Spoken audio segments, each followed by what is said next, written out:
તો બોટાદના હળદળ ગામમાં ઘર્ષણને લઈને મોટો ખુલાસો પણ થયો છે। પોલીસે કબજે કરેલા વાહનોમાં મોટા ભાગના જિલ્લા બહારના હતા। હળદળ ગામમાં ઘર્ષણ બાદ પોલીસે 100 જેટલા બાઇક કબજે કર્યા હતા। 100 પૈકી મોટા ભાગના વાહનો બોટાદ જિલ્લા બહારના હોવાનો ખુલાસો થયો છે। પકડાયેલા વાહનોમાં GJ13 એટલે કે સુરેન્દ્રનગરના વધુ વાહનો હોવાનો ખુલાસો થયો। GJ1 એટલે અમદાવાદ, GJ4 એટલે ભાવનગરના વાહનો પણ કબજે કરાયા છે। કબજે કરાયેલી એક કાર પણ GJ13 સિરીઝની હતી। બોટાદ જિલ્લાની આરટીઓની સિરીઝ છે GJ33 એટલે કે 33। પણ ઘર્ષણ વખતે જેટલા પણ વાહનો ઝડપાયા એમના મોટા ભાગના એમાંથી વાહનો જે હતા એ બોટાદ બહારના હતા। કેટલાક સુરેન્દ્રનગરના હતા, કેટલાક અમદાવાદના હતા, તો ક્યાંક બીજા જિલ્લા તાલુકાના વાહનો હતા। જ્યારે બોટાદની જે આરટીઓની સિરીઝ છે GJ33 GJ33। તો આ ચોંકાવનારો ખુલાસો થયો છે।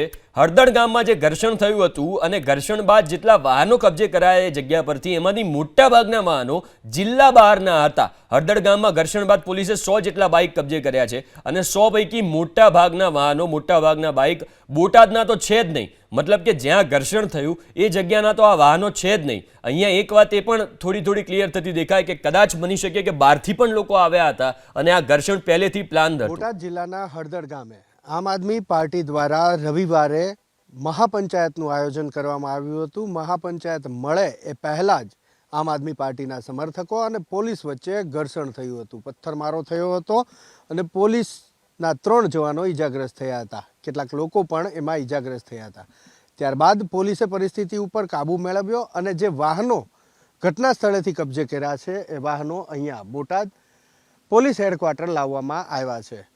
કેટલાક વાહનો પાળિયાદ પોલીસ સ્ટેશનમાં પણ રાખવામાં આવ્યા હોવાની માહિતી પોલીસ દ્વારા મળી રહી છે। અંદાજિત 100 જેટલા વાહનો પોલીસે ડિટેન કર્યા હોવાની વાત છે। એ વાહનો આપ અત્યારે દ્રશ્યમાં જોઈ શકો છો। સૌથી મહત્વપૂર્ણ બાબત કે જે વાહનો પોલીસ ડિટેન કરીને લઈ આવી છે તેની સિરીઝ ઉપર જો વાત કરીએ તો બોટાદની આરટીઓ કોડ બોટાદનો GJ33 છે, પરંતુ અહીંયા જે વાહનો જોવા મળે છે એ મોટા ભાગે GJ13ની સિરીઝના જોવા મળે છે, જે સુરેન્દ્રનગર જિલ્લાનો આરટીઓ કોડ છે। મારા સહયોગીને વિનંતી કરીશ કે અહીંયા દ્રશ્યો બતાવવાનો પ્રયાસ કરશે।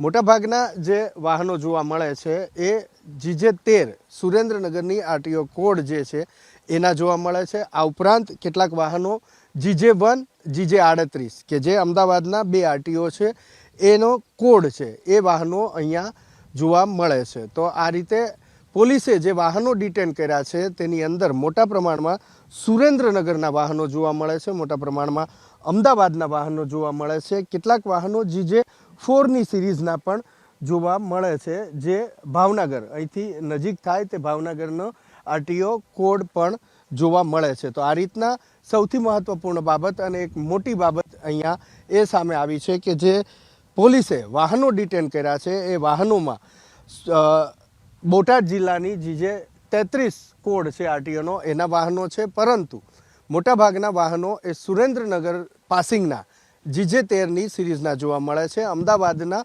GJ1 અને GJ38 પણ જોવા મળી રહ્યા છે। તો આ રીતના સૌથી મોટી બાબત એ સામે આવી છે।